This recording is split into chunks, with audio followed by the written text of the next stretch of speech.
I'd like to talk about a shonen anime that is barely talked at all on the internet, Kenichi the Mightiest Disciple. It's a 2007 anime series based off the manga of the same name, starring Kenichi, a high school boy who wishes to grow stronger to protect his loved ones. His story starts when he witnesses a girl named Miu surrounded by thugs.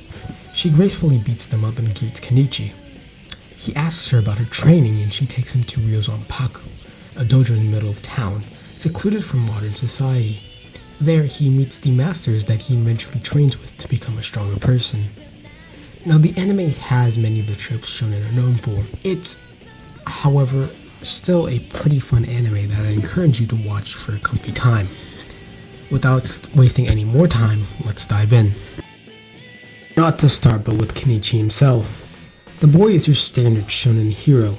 In the heat of battle, he tends to spew some righteous words, and in other cases, he's not really all that special. His main goal is to become stronger to protect the people he loves. Now, what I found endearing about his character is his sheer distaste for training. No matter how strong he gets or how many foes he faces, he never holds in his screams and it's very comedic. But nonetheless, he still continues. Now, when you look into the fabric of shonen stories, the most important tool for progression is training. Extremely rigorous training that breaks the boundaries of the protagonist. Now, in reality, it would be an extremely painful experience, but for these shonen protagonists, it is something that they can not only handle, but also overcome and eventually learn to enjoy. Kenichi, on the other hand, hates his training with a passion because of its severity. It makes his dedication to training and his refusal to give up all the more concrete and real. It's something that I found that differentiated him from other shonen protagonists a little bit. He doesn't start out with the gifts or talents like Ichigo, Gon, or Deku, nor does he have the sheer unbreakable will like Asta or Naruto. He's just like us with the same levels of motivation and the same levels of talent, just blessed with great masters. In a genre that attempts to make the underdog, the protagonist with no talent, achieve greatness and overcome talent, I'd say that Kenichi comes closest to that ideal.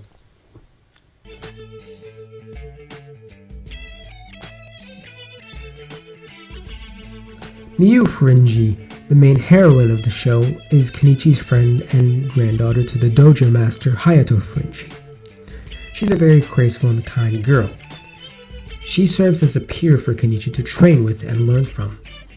Now, in a rarity for shonen stories, she's actually much stronger than Kenichi to the point where a Miu from episode 1 would still be able to win against Kenichi at the end of the anime.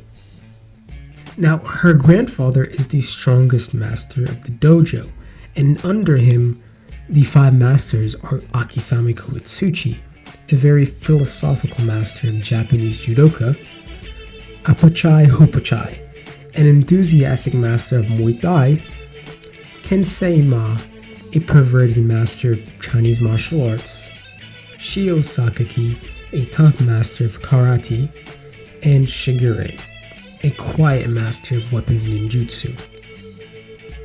Now, all the masters have little details about themselves beyond their expertise, which grant them enough characterization to be likable. Not deep, but certainly likable characters. For example, Shio Sakaki is a tough guy on the outset, but deep down he has a caring heart, especially for Kenichi, and it's fun watching him deny that he cares for Kenichi. Take Shigure, who never changes her tone when she talks. Ever. She always maintains a sort of really serious tone to her talks and always has ridiculous pauses in the middle of her sentences, which are always funny. My name is Shizuha Furinji. I'm 36 years old. I'm a professional fashion designer. And I don't like bees. Now, beyond the dojo, there are some likable characters, one of which I like to specify being Nijima. Nijima is a comic relief character, and while I tend to dislike comedic reliefs a lot, mostly due to their lack of importance to the story and their hollow characterizations, Nijima strikes a good balance. He's with Kenichi from the start of the series, and while he's not really Kenichi's friend, as he picks on the protagonist a lot and spread rumors about Kenichi that gets him into more fights. He's the type of guy not to portray Kenichi at all. It's weird to describe is all I have to say. Ragnarok, the main villain group, is also comprised of some cool characters. Most of the villains aren't actually villains, but just strong people who can fight well. They do get portrayed as sort of evil when they're first introduced, but they rapidly get less and less covered in the dark as their presence in the show grows. Sure, they're the bad guys, but they feel more like a gang of teenagers than bad guys. What sets Kenichi apart from other shonen is its more down-to-earth power system. A lot of the techniques Kenichi learns are based off real-life techniques and can actually be performed in real life.